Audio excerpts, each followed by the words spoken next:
Hello and thanks for the click. I am that Gingy Boy. I run this channel, obviously. It is primarily focused on Minecraft and gaming content. I know I have a lot of new subscribers recently, so I figured I'd just introduce myself, and to any newcomers here, welcome. Hope that you enjoy what you see and you stay. But now, welcome to my 2000 day survival world. It was this very beach over here I spawned in at and began this world. I would slowly swim my way over here to mine some coal roughly from this wall right here. So the very first thing I would do is I would walk along this sandy shore across here, eventually into a cave system where I would emerge out of this crack and up into this valley up top.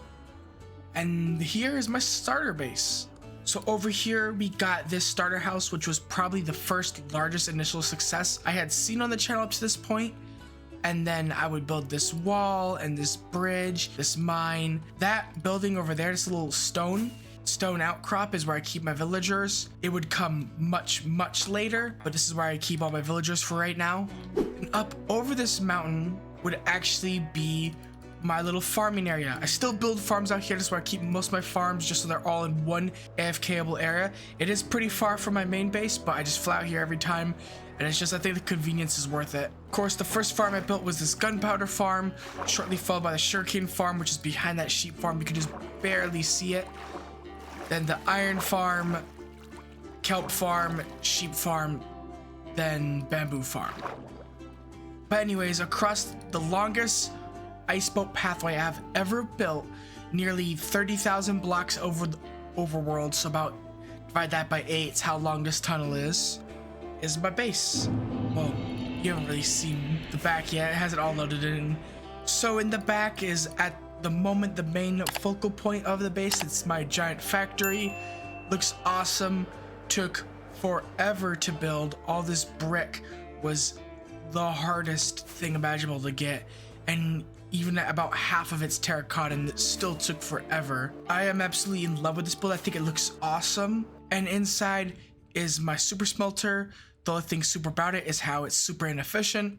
It works, kind of. It's in constant need of repairs and minor adjustments. It can chew through items when it chooses to work perfectly. Requires a lot of manual input from me, and even then I wouldn't call it great or a design even worth copying. But up here is my storage system. It's just a very simple, just very basic impulse item sorter. In the back, probably seen this design a million times. It's just single item per chest. It goes all along here. It's massive. It can hold over 1 million items easily. And then here's the bulk storage, and then my shulker boxes, which store, at this point, probably most of the important stuff, but working on getting that filtered through here. I built these 3 buildings all at the same time. This is kind of just like a reference point for like the style and design of like the whole area I want. I want this very industrial era, and I think this captures it pretty well.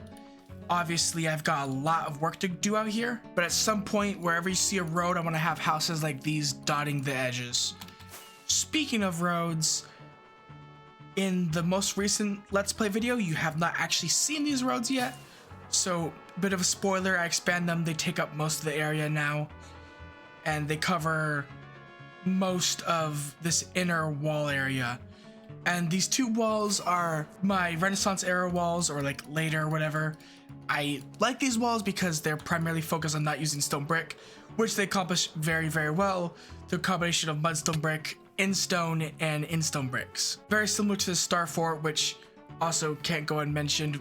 Bricks with in-stone bricks and in-stone. Over here, we've got the museum. The museum holds my pottery. This place uses a lot of hidden lighting, primarily on the floor. Got some redstone lamps. I tend to judge builds based off their videos, and the museum one did pretty decent. But speaking of videos doing good, we've got this mine area. This mine area was built in conjunction with these roads, and for some reason you guys just loved it. Thank you very much. If anyone has seen that video, it was, I think at this point, 2nd most viewed video on my channel, breaking 4.2k views. So yeah, I just got this little area, mine, whatever, nothing too complex, and that's about it. But don't click away right now. I've got something else I want to talk to you about. Obviously, at the moment, it's pretty obvious I haven't uploaded a video on this world for 3 months, and I would just like to say I apologize for that. Obviously, after gaining such a large amount of subscribers and uploading so frequently, burnout, whatever you want to call it, I call it laziness, but that doesn't mean I'm done. I see you guys unsubscribing. I'm not done, I swear. I'm probably not dead. As for the future, I've got things planned. I've got videos I want to get out. I obviously want to get back on top of it with the new year coming around. Please consider subscribing. I'm telling you, it's way worth it. Obviously, I think I can break 1,000 subscribers this year, if not sooner. I think if I play my cards right, I can break 1,000 by the 3-month mark. And I would say my goal for this year is 2K. And for the first time on my channel, probably ever, thanks for watching, and I'll see you guys next time.